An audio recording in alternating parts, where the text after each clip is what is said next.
नमस्ते दोस्तों, welcome back to cash चर्चा। आज हम बात करेंगे डिजिटल रुपए के बारे में। इंडिया की अपनी खुद की डिजिटल करेंसी जिसे आरबीआई ने लॉन्च किया है। यार, हम सबको डिजिटल पेमेंट की आदत लग चुकी है। फोन पे, जीपे, पेटीएम से पैसे भेजना अब उतना ही आम हो गया है जितना समोसे के साथ चाय पीना। लेकिन सवाल ये है, अगर हमारे पास पहले से ही यूपीआई है तो डिजिटल रुपए क्यों चाहिए?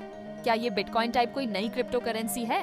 क्या इससे हमारी लाइफ आसान होगी या फिर बस एक और सरकारी योजना बनकर रह जाएगी? चिंता मत करो, मैं सब कुछ आसान और मजेदार तरीके से समझाऊंगी। तो अपनी चाय उठाओ, वीडियो को लाइक ठोको और चलो शुरू करते हैं। डिजिटल रुपया क्या है? यार, डिजिटल रुपया यानी ई रुपया इंडिया की खुद की डिजिटल करेंसी है। सोचो, 500 रुपए के नोट का digital version, same value, same trust, बस पॉकेट में नहीं, फोन में रहेगा।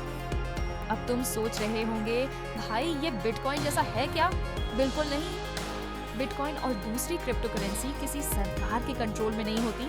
उनकी कीमतें हर मिनट बदलती रहती हैं। डिजिटल रुपया को आरबीआई ने बनाया है। इसका मतलब ये पूरी तरह से सेफ और स्टेबल होगा। कोई भी इसे कैश की तरह एक्सेप्ट करने से मना नहीं कर सकता, क्योंकि ये लीगल करेंसी है। डिजिटल रुपये की जरूरत क्यों पड़ी? यार, जब हमारे पास पहले से कैश और यूपीआई हैं, तो डिजिटल रुपया क्यों लाया गया?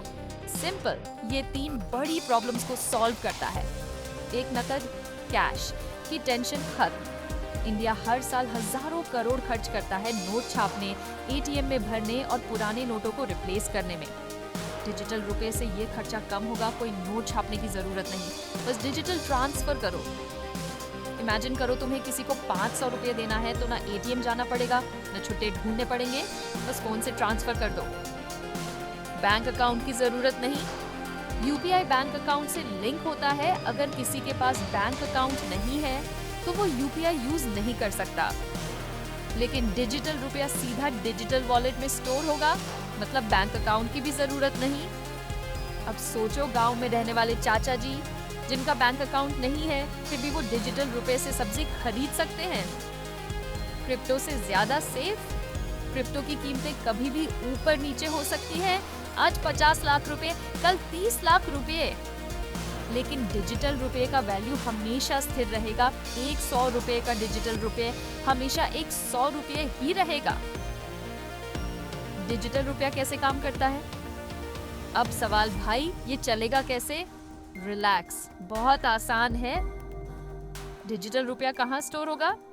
तुम्हें एक डिजिटल वॉलेट मिलेगा, जैसे पेटीएम, गूगल पे या बैंक ऐप।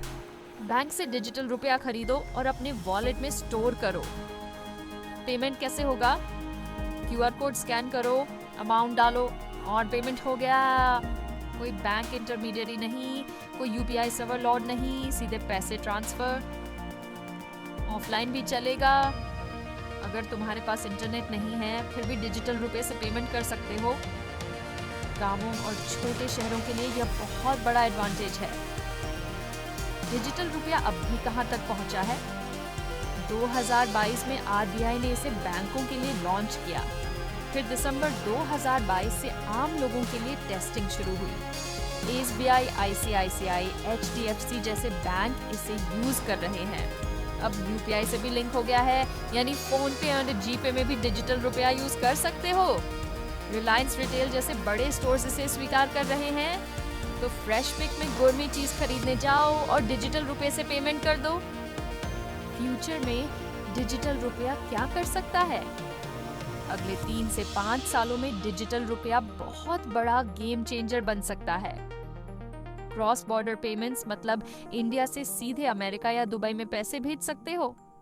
सरकारी स्कीम्स सीधा डिजिटल रुपए में आ सकती हैं। विदेशों में भी डिजिटल रुपए से पेमेंट मुमकिन होगा। एक दिन ऐसा भी आ सकता है जब कैश पूरी तरह गायब हो जाए। तो भाई, क्या तुम इसके लिए तैयार हो?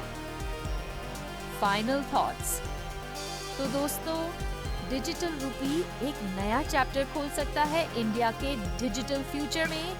तुम्हें क्या लगता है, ये इंडिया के लिए गेम चेंजर बनेगा या बस एक और सरकारी प्रोजेक्ट रह जाएगा? कमेंट में जरूर बताओ। लाइक ठोको, शेयर करो, सब्सक्राइब दबाओ, बेल आइकॉन भी दबा दो। मिलते हैं अगले वीडियो में, तब तक डिजिटल रुपए से समोसे खरीदो और लाइफ एंजॉय करो।